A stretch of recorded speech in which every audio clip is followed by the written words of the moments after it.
Om Namo Bhagavate Vasudevaya.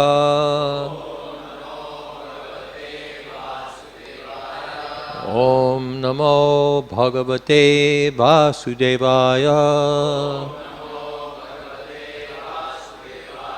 Om Namo Bhagavate Vasudevaya.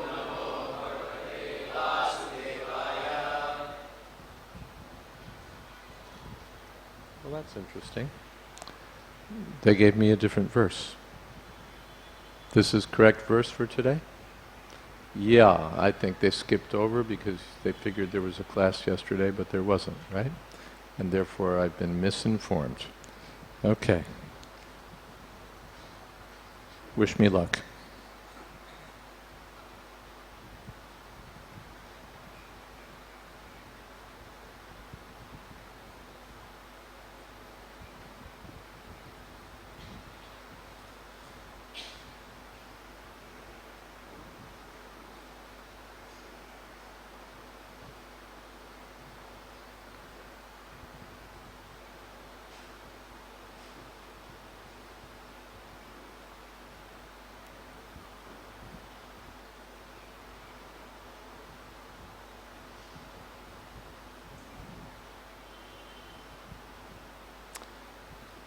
Śrī-śuka uvāca athaikadā dvāravatyāṁ vasato rāma-kṛṣṇayoḥ sūryoparāgaḥ su-mahān āsīt kalpa-kṣaye yathā. I should have figured it out, because I was thinking this morning, did I skip the class yesterday? I don't usually skip the class, but of course there was no class. So, therefore everything fits together except my mind. Okay. Śrī-śuka uvāca athaikadā dvāravatyāṁ vasato rāma-kṛṣṇayoḥ sūryoparāgaḥ su-mahān āsīt kalpa-kṣaye yathā athaikadā dvāravatyāṁ vasato rāma-kṛṣṇayoḥ sūryoparāgaḥ su-mahān āsīt kalpa-kṣaye yathā.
Śrī-śuka uvāca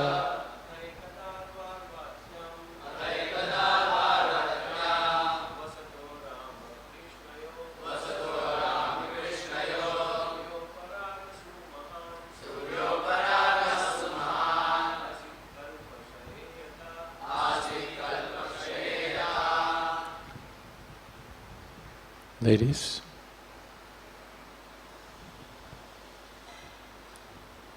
No ladies. Okay. Śrī-śuka uvāca. Śukadeva Gosvāmī said, atha, then, ekadā, on one occasion. Dvāravatyāṁ, in Dvāraka. Vasatoḥ, while they were living. Rāma-kṛṣṇayoḥ, Balarāma and Kṛṣṇa. Sūrya, of the sun. Uparāgaḥ, an eclipse. Su-mahān, very great. Āsīt, there was. Kalpa, of Lord Brahma's day. Kṣaye, at the end. Yathā, as if.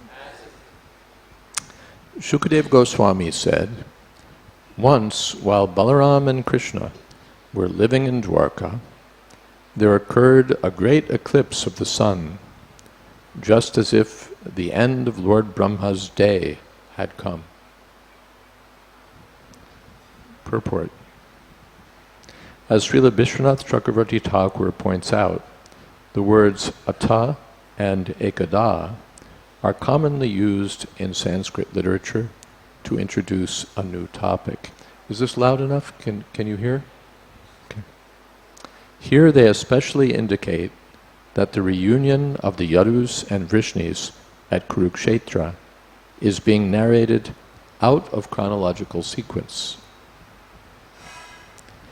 Śrīla Sanatana Goswami explains in his Vaishnava commentary that the events of this 82nd chapter occur after Lord Baladev's visit to Braja, chapter 65, and before Maharaj Yudhishthira's Rajasuya sacrifice, chapter 74.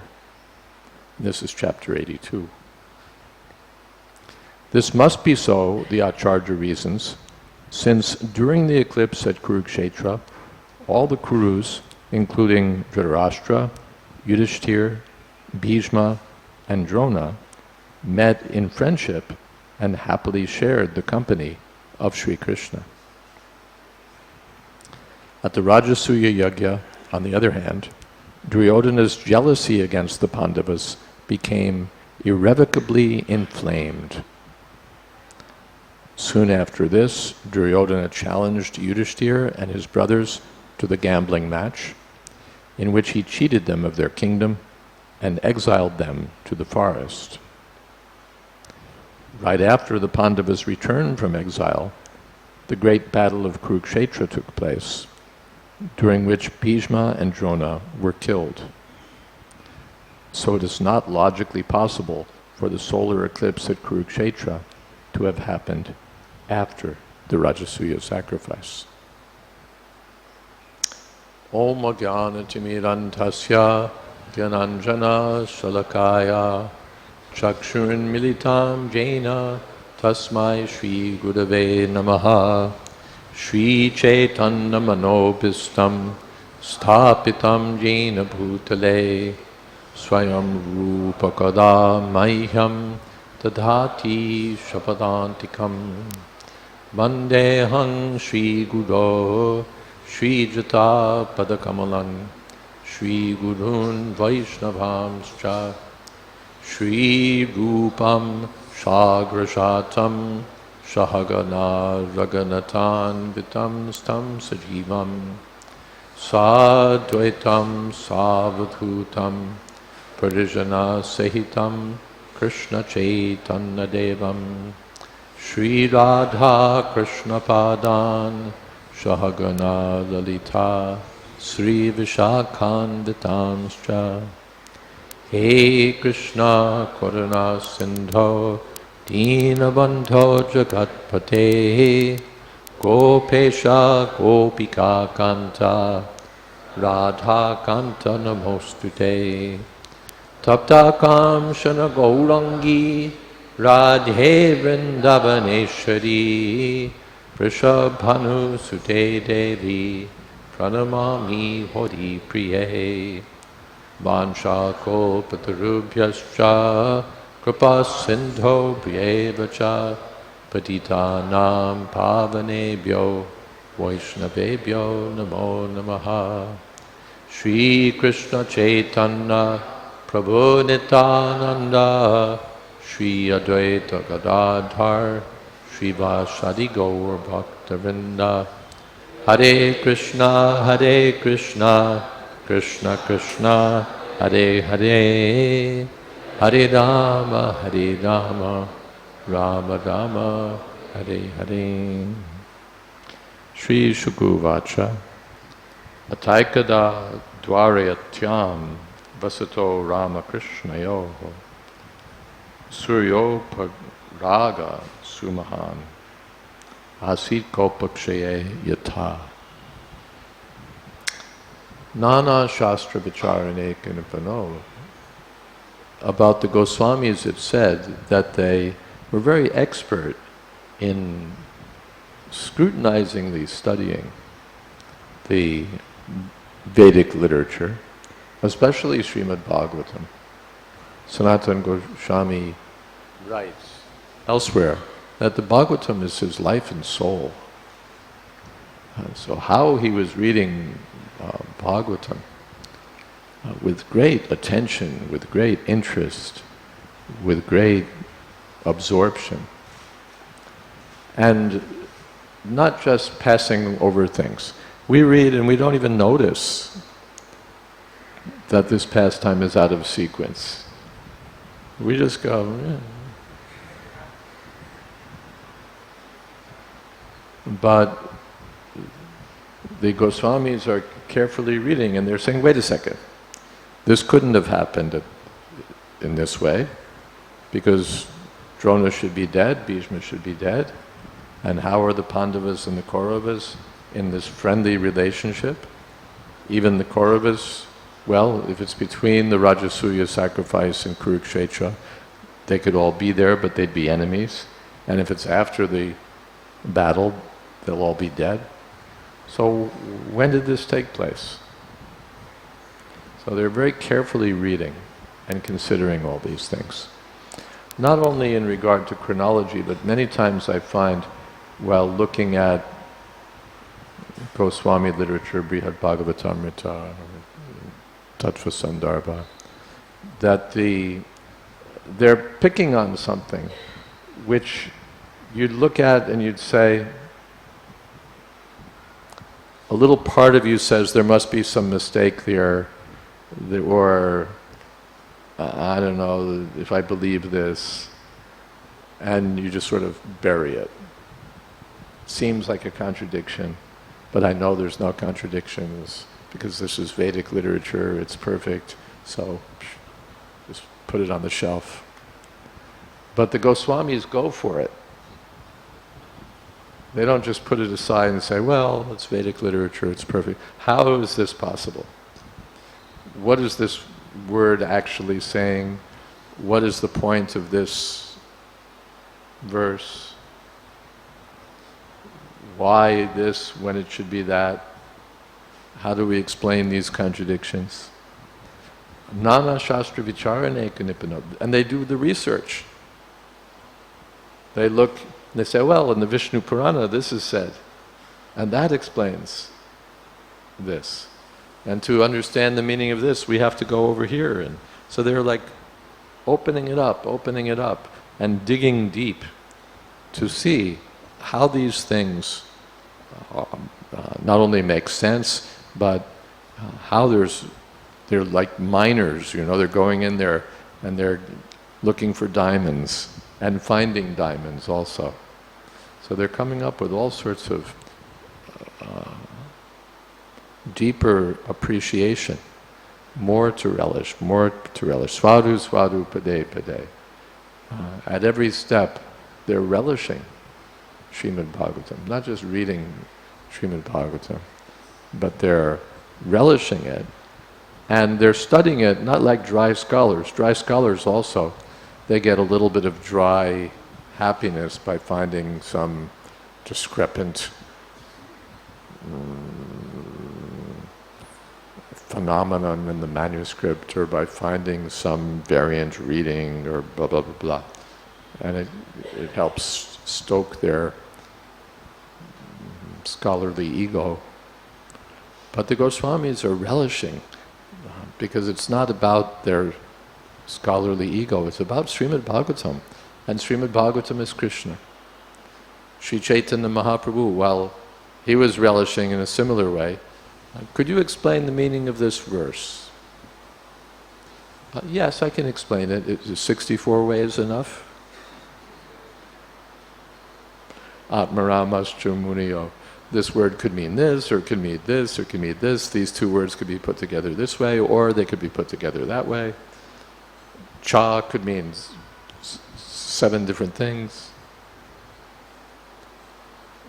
And he's finding 64 meanings. Then later, Sanatana Goswami meets Chaitanya Mahaprabhu. Previously you explained this verse to Sarvabhauma Bhattacharya in 64 different ways. Could you explain it to me also? Could you tell me what you told him? Yes, and he goes through it all again, 64 different meanings. By your association, I just thought of another meaning.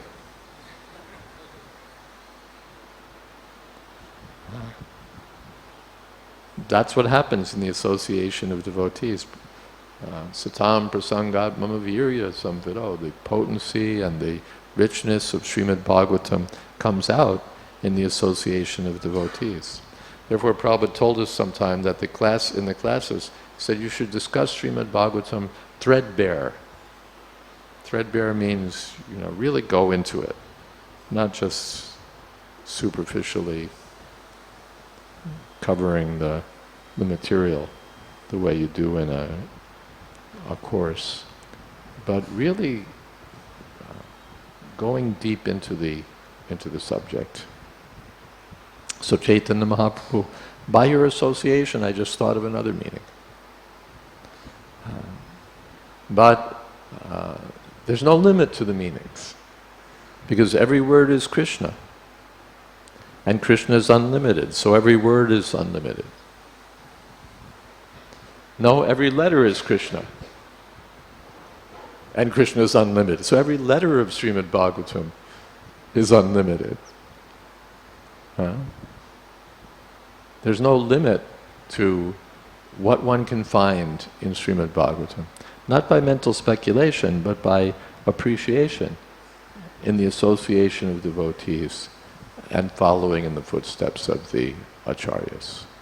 This is what the Goswamis were doing. They were in Vrindavan, and they would meet and discuss Bhagavatam daily. So many hours sitting, Radha Damodar temple, and simply discussing Bhagavatam. So it became the subject matter for their books also. They would discuss and they would write, and it was their pleasure also to drink Srimad Bhagavatam. So, here they've done the research, and they say that couldn't have been after the Rajasuya Yajna, because all of these great persons would not have been meeting as friends. So many of them would have been inimical toward one another. So it must have been after Lord Balarāma's visit to Vrindavan, but before the Rajasuya. So athaikadā, it's like once upon a time. We begin a new topic that way. So ekadā, atha, dvāravatyāṁ, while Krishna and Balarāma were living at Dvārakā, sūryoparāgaḥ su-mahān, there was a great solar eclipse. These solar eclipses are considered very inauspicious. They're not considered to be something wonderful. They're considered inauspicious. And therefore we find that during these events, people would do something. And at the time of Chaitanya Mahaprabhu's appearance, there was a solar eclipse. So everyone was bathing in the Ganga, and chanting the holy name of the Lord. Or on this occasion, so many people went to Kurukṣetra because, as Prabhupada explains in his purport to the first verse of Bhagavad Gita, Kurukṣetra has been a holy place since time immemorial. And it's stated in the Vedas, if you're going to do a sacrifice, do it at Kurukṣetra. Therefore, dharma-kṣetre Kurukṣetra. Dhritarashtra asked Sanjay, what happened at this dharma-kṣetra? And he was worried because a dharma-kṣetra doesn't favor my adharmic sons. He knew it's dharma-kṣetra. So people were going there to make the inauspicious occasion auspicious. It's almost like an excuse. Any reason, any pretext, any excuse for worshipping Krishna, chanting Hare Krishna, performing spiritual activities. This is Indian civilization. Or this is the civilization of Sanatana Dharma. If there's a birthday, chant Hare Krishna. If there's anything, you name anything that happens in the world.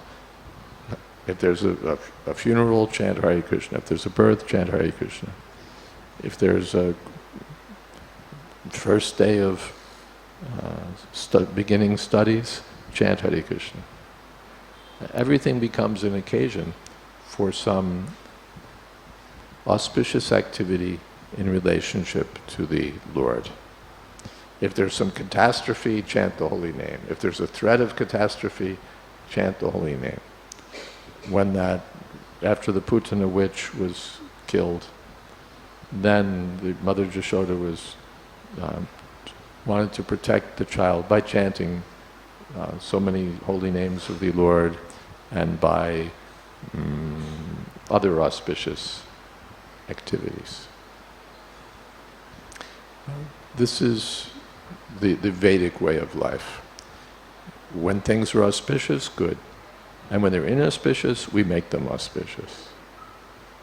So that even the inauspicious occasions become the most auspicious. Because on those days there's extra remembrance of Krishna, extra chanting of the holy names of Krishna.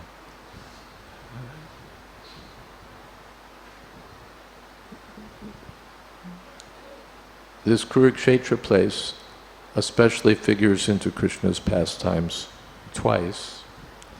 Once is during the battle, when Krishna's taking part as the charioteer of Arjuna, and especially giving instructions of Bhagavad Gita. And the other is on this occasion, when Krishna meets so many kings and other people. He meets Vasudeva and Devaki, but especially he meets the inhabitants of Vrindavan. They've been separated for so many years. Krishna said, I need to go to Mathura to do a little work. I'll be back very soon, don't worry. But then he never came back. And everyone in Vrindavan was simply thinking of Krishna and pining for Krishna's return. They never said, well, anyway, he's gone, we have to get on with our life. Get over it. They never got over it. They went on thinking of Krishna, thinking of Krishna, thinking of Krishna. And of course, by thinking of Krishna, they were associating with Krishna. Because Krishna is absolute. There's no difference between Krishna's thought and Krishna's presence, or Krishna's name and Krishna's presence. So because they were intensely thinking of Krishna, more even than when Krishna was present. When you lose something, where's my wallet? Where's my cell phone? Where's my whatever it is? And you go practically crazy. I know I put it somewhere. It has to be here. You can't get on with anything until you find your cell phone or your wallet or your passport or whatever it is that you've lost. And that's only a small thing where you know it's somewhere and it's just search for a few minutes and I'll find it. But here they were feeling the absence of Krishna and not knowing, will Krishna return? When will he return? He may never return. So they were intensely thinking of Krishna, thinking of Krishna, thinking of Krishna.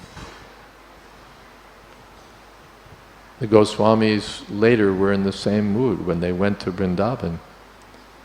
He Radhe Vrajadevike Chalalite He Nandushunakata Goshantaviti Sarvato Vrajapure Kedar Mahavyuvalo Shri Govardhana Kopapada Patale Kalandi Bani Tata Kuta. They're searching all over Vrindavan. Where is Krishna? Where is Krishna? Where is Krishna? They weren't like the Sahajras. Yes, we saw Krishna. He tapped me on the shoulder and said to me.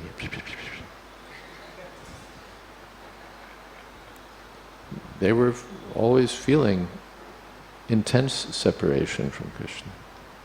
And in that mood of separation, they were intensely united with Krishna. So this is Chaitanya Mahaprabhu's teaching, following in the footsteps of the gopis in Vipralambha bhav, in this feeling of separation, which is the most intense. Although it's the most painful, it's also the most relishable. And Chaitanya Mahaprabhu was experiencing, when it's said that Chaitanya Mahaprabhu came to experience the mood of the gopis, it wasn't just the mood of the gopis dancing with Krishna, but this mood also of separation from Krishna. How the gopis felt when Krishna left, how the Brajbasis felt when Krishna left Vrindavan.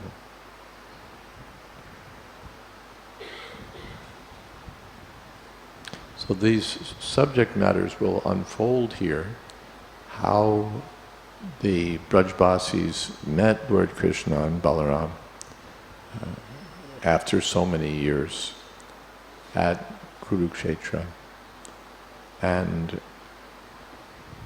how they felt upon meeting one another, and what instructions also Lord Krishna gave.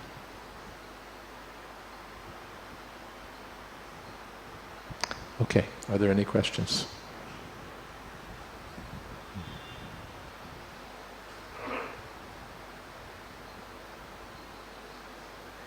Hare Krishna Maharaj.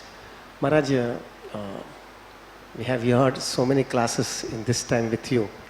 And after hearing the classes, I don't know about others, but I feel lots of determination to maintain Krishna consciousness at any cost.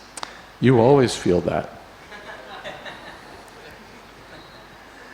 So Maharaj, but one fear I always feel it is that on one side we know very clearly that we have to maintain determination, but with that determination we have to always understand it is only by Krishna's mercy I'll be able to do it. My determination will not be alone that will be helping me. It's Krishna's mercy that's going to make me ahead in my Krishna consciousness. But sometimes we give so much emphasis to determination, we forget that Krishna's mercy is more important than my determination. So Maharaj, how can we, a devotee, can maintain this standard thoroughly in his own lifetime that mercy is more important than determination, because if we don't get mercy, that determination will make our heart very hard and will make some aparadh, rather than advancing, will go away from devotional life. We should be determined to get Krishna's mercy.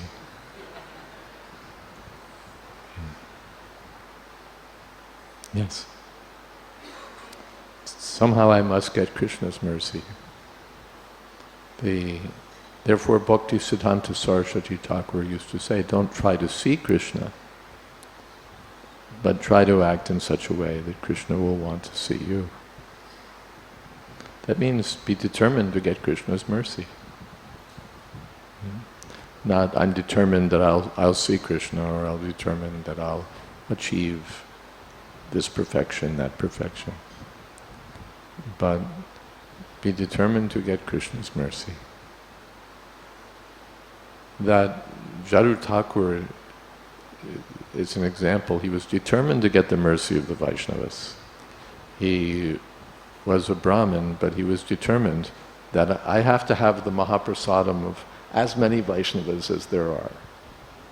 And he developed, clever schemes and tricks, and somehow or other, how to get that mercy. Send them, because the so-called lower class Vaishnavas won't give their remnants to the higher class. So, okay, I'll send them some mangoes, and then I'll wait in the bushes until they throw the peels in the pits, and I'll grab them. So he was determined, I have to get that mercy. And he did. And because he got the mercy of the Vaishnavas, he got the mercy of Chaitanya Mahaprabhu. Is that okay? Yeah. Second point which I have a fear is, we know as and when the devotee advances in devotional life, his heart becomes more and more soft. That is the sign of a devotee his heart becoming soft. So I sometimes feel, Maharaj, that I used to talk with many of the devotees also, that we give so much, we become so strict in our devotional life that we have to be very careful, we have to be very strict in our sadhana, we have to be very much strict in associating with women, we have to be very strict in dealing with the woman. So sometimes we feel it, that is it how a Mataji has to think on that. Because woman, she feels, this is what my wife always used to ask me, that what a woman should think, she has a body of a woman, now she has to be dependable on somebody. She has to be dependable either on the husband or her father, and she has to get married. There is no other option for her. Even her husband is not a devotee, then also she has to just follow her if she wants to be a chaste. And for a husband, what happens is she becomes an obstacle to his Krishna consciousness, because she has a body of a woman. She cannot go to anybody, she has to stay, and she will get married and she becomes a sense gratifier object. And only the person who wants to get sense gratification, there only she will become an object for him. So what a woman should feel, what is the hope for her for going back to Godhead? Because she feels it, that my life is that way itself, and I'm becoming an obstruction to everybody. In that consciousness, what a woman should think, and what is the hope she has to go back home, back to Godhead? She has to, first of all, it's hopeless for everyone.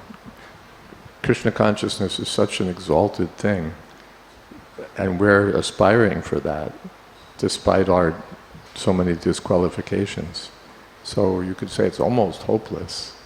It's only by the mercy of Mahaprabhu and the Vaishnavas, spiritual master. But to get to your question, therefore the woman has to up-level everything. If the woman just makes the home a nice place for sense gratification, she will be an obstacle. She will be an obstacle. She has to, because the woman is an inspiration for the man, Shakti, so she has to inspire the man in Krishna consciousness. Then she becomes what would you say? an asset, a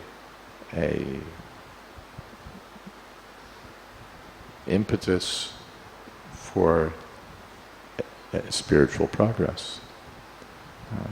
How to serve the deity very nicely, how to introduce Krishna consciousness in every sphere. That should be her. Sometimes we see that the women think that it's their business just to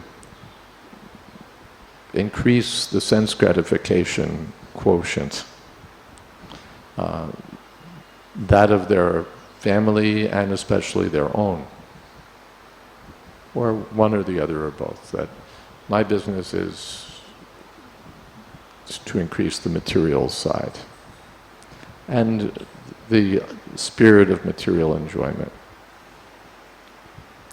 But that works against her, because the real basis of marriage is dharma, or dharma, or Krishna consciousness. When there's Krishna consciousness, then the husband feels that I have to do this service, I have to take care of my wife, I have to take care of my family, it's my duty and I want them to advance in Krishna consciousness and they're helping me in Krishna consciousness. Then the whole thing becomes up-leveled, and there's some opportunity for actual satisfaction there. Yenatma suprasidati. By devotional service, the heart becomes satisfied. By sense gratification, no. Kandu yanena karayor ivadukadukam. It just actually becomes more and more miserable. So the wife who just pushes sense gratification will wind up making her husband miserable, because for that sense gratification he'll have to work more, do more. I think Dvārgadish Prabhu was mentioning in his class, last class, how the man commits himself to buying a big flat because his wife wants him to buy a big flat, and then he's indebted to the bank for the rest of his life. So that's misery. So then she makes him miserable and winds up making herself miserable also. Or from another point of view, if life is for sense gratification, this is where it finally goes, especially in the West. Okay, my wife has inspired me. That sense gratification is really what life is about. So my wife and I will enjoy. And after my wife is not really so enjoyable anymore, I'll find the next. I'll find a replacement. Kāmopaboga paramā etavaditi nishchita.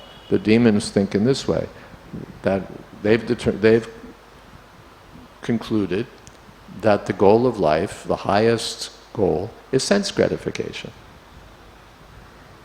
Kama upaboga paramā. This is the highest thing there is. Etavaditi nishchita. Well, with that consideration,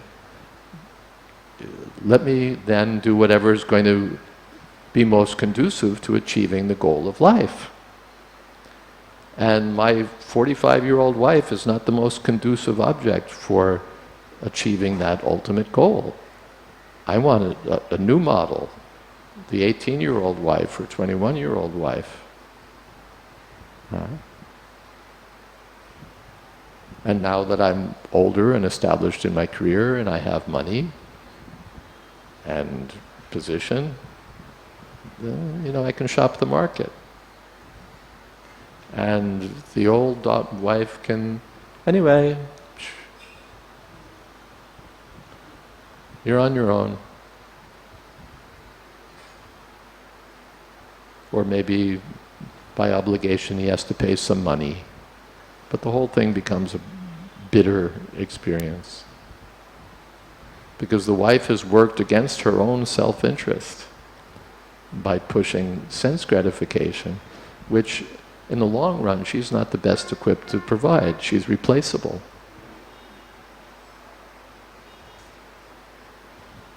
And that's the Western civilization, or materialistic civilization. And this civilization based on religious principles or God consciousness is that anyway, you know, whatever, but we have a duty here. And our real duty is service to God, not simply the cat and dog business of gratifying our senses.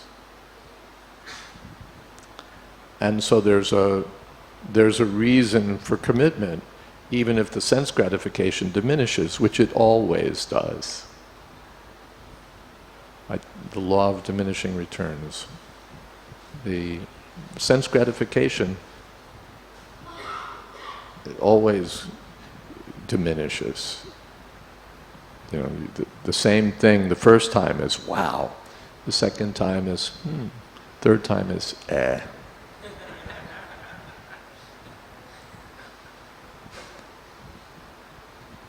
So the wife's business is to inspire the husband in Krishna consciousness, inspire the children in Krishna consciousness, inspire everyone in Krishna consciousness. Then she becomes, as Prabhupada said, like a goddess of fortune. Otherwise, what's Tulsidas? A witch by day and a tigress by night. Ratko, Dakini, what is that? Din ke Rakini, not Ratko, like that. A tigress by, a witch by day and a tiger by night. That's the materialistic life. And the spiritual life is like a goddess of fortune. She brings good fortune because Krishna consciousness. Is that okay? I had a talk with some of the Grahasthas family. The father of a family, he has a doubt in his mind and he always feels very guilty. He has developed his family and he has daughters. So when he has daughters, he always used to feel it that I have to see that my daughter gets married. And I always have a feeling in my mind that I am going to trap one person who is going to get married to my daughter for my daughter's benefit. That person is going to be trapped in his family affair for the whole lifetime. The way I got trapped, I am trapping other person also. In that circumstances, what type of I have to see my daughters get married, but I have to see that the person who is going to take the responsibility of my daughter, he should not be trapped. That fear, that because he is a very sincere Grahastha person, he has that feeling in his mind. So how to overcome that feeling in his mind to maintain his proper Krishna consciousness? First of all, the daughter should be an asset. You know, it shouldn't be that somehow or other I've got to get rid of this miserable materialistic daughter of mine. You know, somehow or other, you know, by money or by you know, business advantage or, you know, some sort of way, I've got to trap some guy so that he marries my daughter. The daughter should be so qualified that the men will feel that it's actually an advantage in my spiritual life. The Kardam Muni was desiring to get married. Somehow, that's the other thing. There's always somebody who wants to get married. It's not that we have to go finding the brahmacharis who are determined to remain brahmachari and somehow or other, you know, tell them, well, you know, every brahmachari gets married sooner or later. You know, come up with our propaganda lines. Well, you know, no one's really going to be, you're not going to be happy for your whole life as a brahmachari. When you get to be 40, you're going to feel lonely.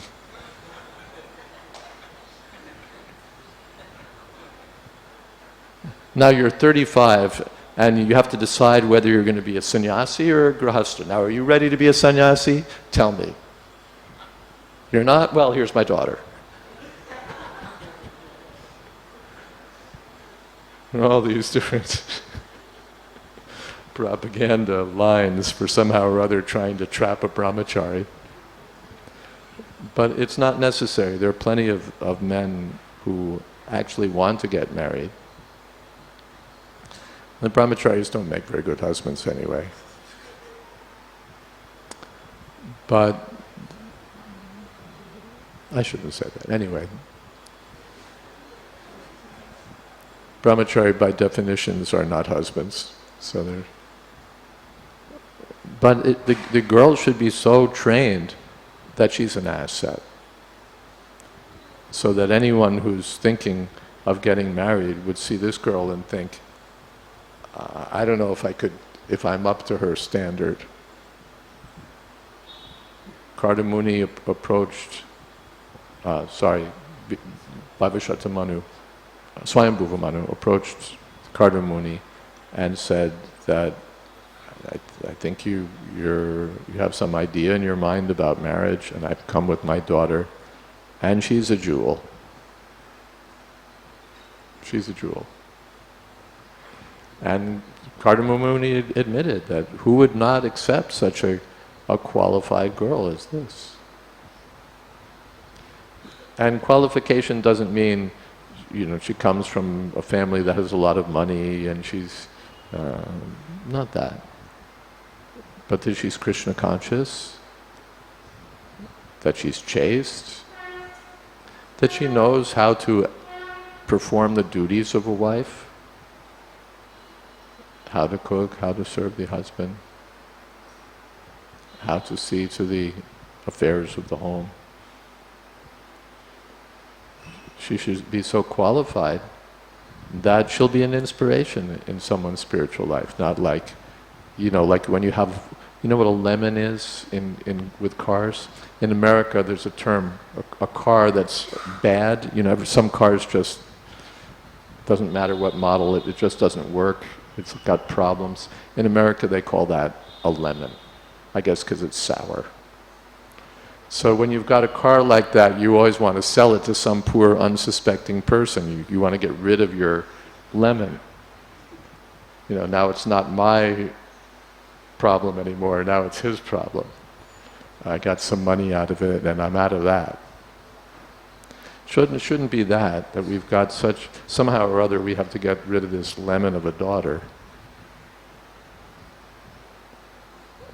But the daughter should be so Krishna conscious that it's a privilege to marry such a daughter. So Krishna conscious, so cultured and trained, so that she becomes an asset for her husband, an asset for her children, an asset for her community, for the family that she marries into. It should be like that, not that you have to feel guilty because somehow you had to get rid of this thing and anyway you found a way to do it. Where is it? I'm trying to remember if it's in Vedic literature or it's Shakespeare or someplace, but there's a daughter to be married. Oh, I think it is Shakespeare actually. I think it's King Lear. But maybe not. Anyway, she herself is a dowry. In materialistic calculation, I'll give a refrigerator, and I'll give this, and I'll give that, and I'll give so many lakhs. With the negotiations over the dowry, like in a business calculation. But she's a liability, but if you make a good enough offer, I'll take her. What else comes, okay, there's your daughter, but what else is in the package? People are, miserably calculating that way. But in whichever passage I'm thinking, she herself is the dowry. It's not what else comes in the package. The daughter herself should be such a treasure. Sri Ratna Dushkaladapi. So the Chanakya Pandit says that if what is that? If there's knowledge, then it doesn't matter if it's coming from who it's coming from, you take it. And if there's nectar, even if it's in a pot of poison, you take it. And if there's gold in a filthy place, just grab it. And Sri Ratna Dushkaladapi. And if a girl is like a jewel, you don't care what family she comes from. Dushkulad. Even if she comes from a low family, if she's a jewel in her qualities, take her. So the girls should be trained in such a way that they're a treasure in themselves. Not just by material calculation, but by spiritual calculation. And it's good if those who are going to get married, if they're brahmacharis, for example, then they can have, you know what they have, these prenuptial agreements? You've heard the term prenuptial agreement? It's a very common thing in the West. It's like a contract, like when you buy a car or you buy a building or you buy something or you go into a partnership over in some business. So you write a contract so that there's no misunderstanding further down the line, or that in the event of a misunderstanding, okay, you take this and I'll take that and that'll be that. So they write these elaborate prenuptial agreements, especially if one or both parties is rich. Then they write this agreement about, in the event of a separation, then I get this much, you get this much, you get no more than this, and you know, all of that. Elaborate, you know, who gets the chair, who gets the kids, who, you know, really, you know, high-paid lawyers for you know, we didn't miss anything kind of agreement. So Karnama Muni also, he had a very simple prenuptial agreement. I'll accept her until we have a son, and then I'm moving on. So that way he wasn't trapped. He accepted the duty of householder life, but then once he had a son, even though the son was so qualified that he was the Supreme Personality of Godhead himself, he moved on. So those who are getting married, whether they're from the brahmacharya ashram or wherever they're coming from, they should have it in their understanding from the outset that we'll do this for some years, and then we move on. Because marriage is not forever, despite the jewelry ads. Jewelry ads, the hoardings for jewels, the diamond is forever. Family life is not forever, and the older you get, the better you can feel about that. But panchashortam vanam brajat. After 50 years, the grihastha ashram comes to an end, and one should be ready to move on to the next ashram, vanaprastha ashram, and then finally sannyas. Otherwise, one is trapped. He's described in the Bhagavatam as being like the silkworm that makes a cocoon so nice and then can't get out, and he's trapped by the silk merchant. So one should enter household life with Krishna consciousness in mind and in practice, and with the prior training also. Control of the mind, control of the senses, engagement in devotional service.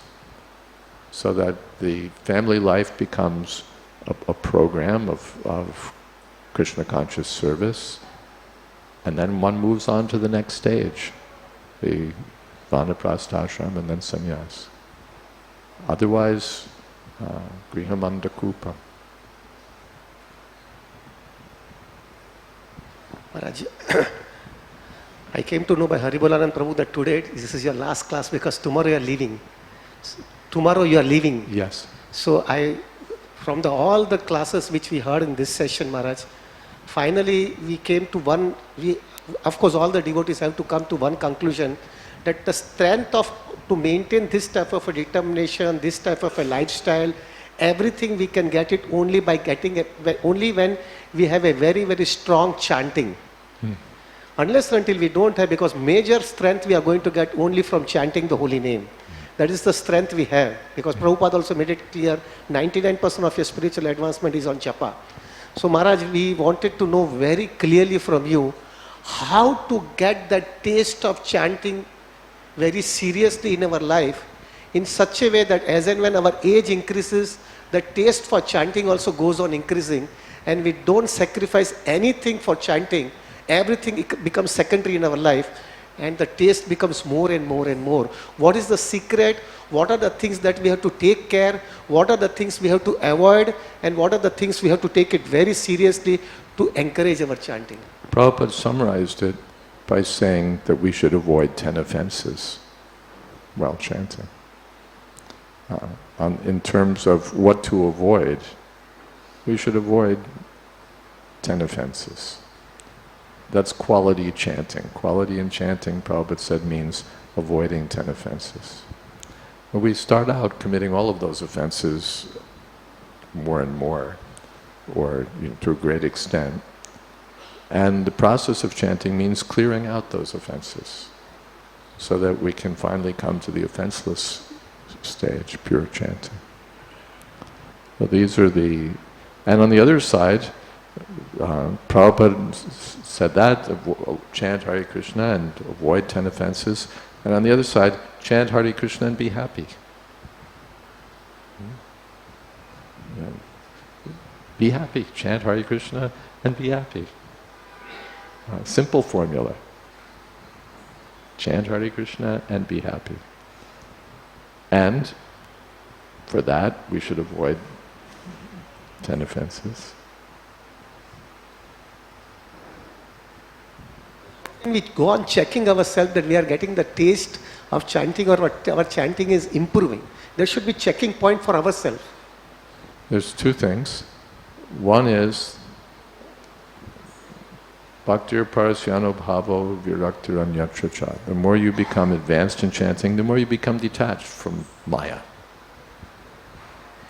And the other thing is, the more you chant, the more you'll want to chant.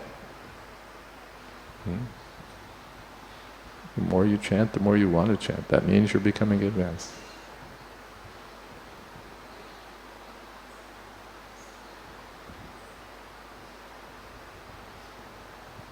What is that?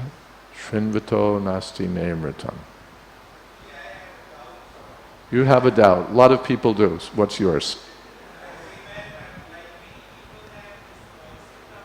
Hold on 1 second. Let's make life easier with a microphone.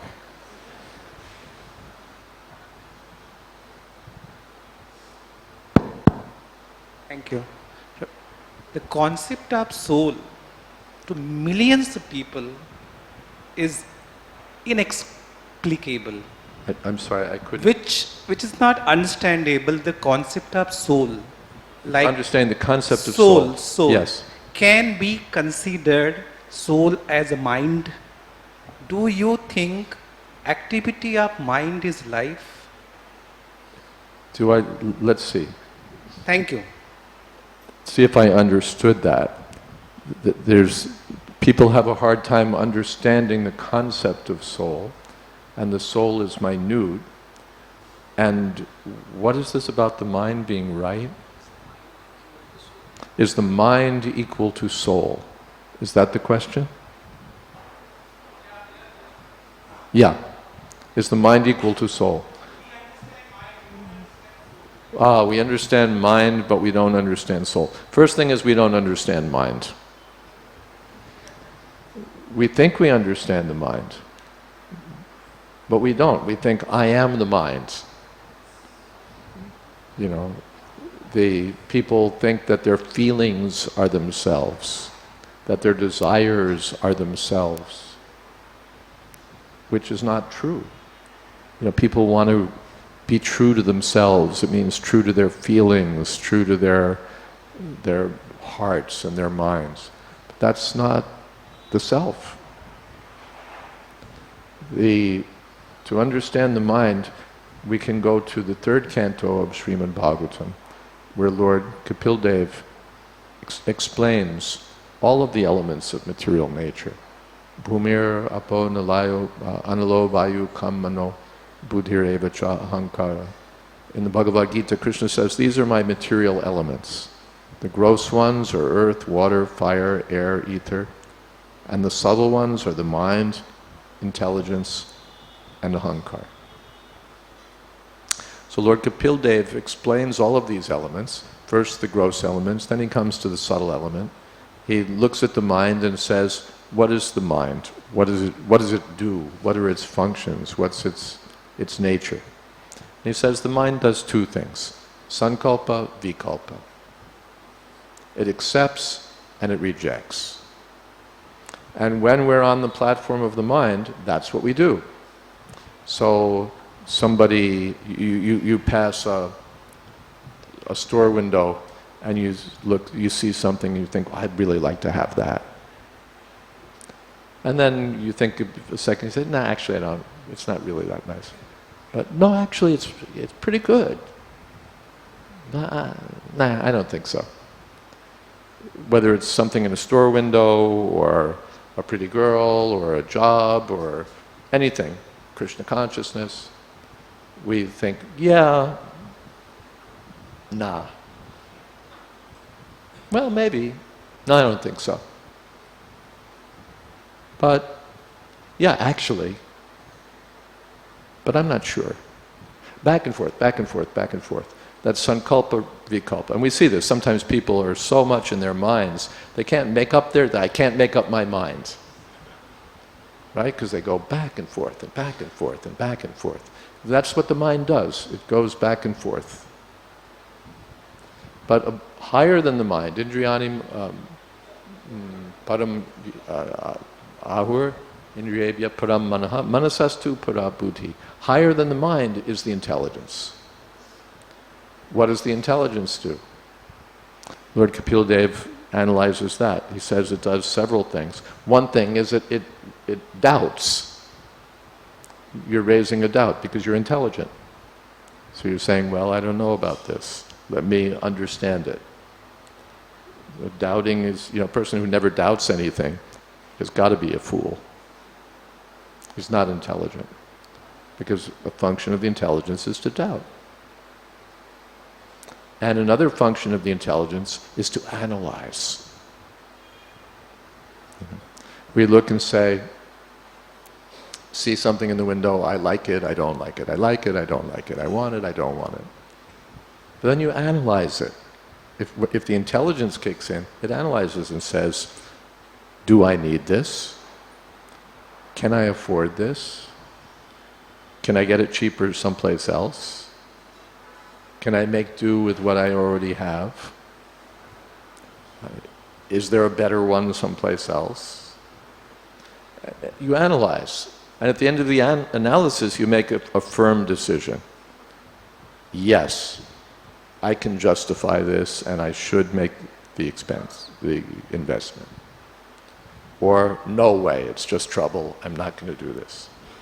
But it's not just whim, it's careful analysis. Even say, let's take accepting a spiritual master.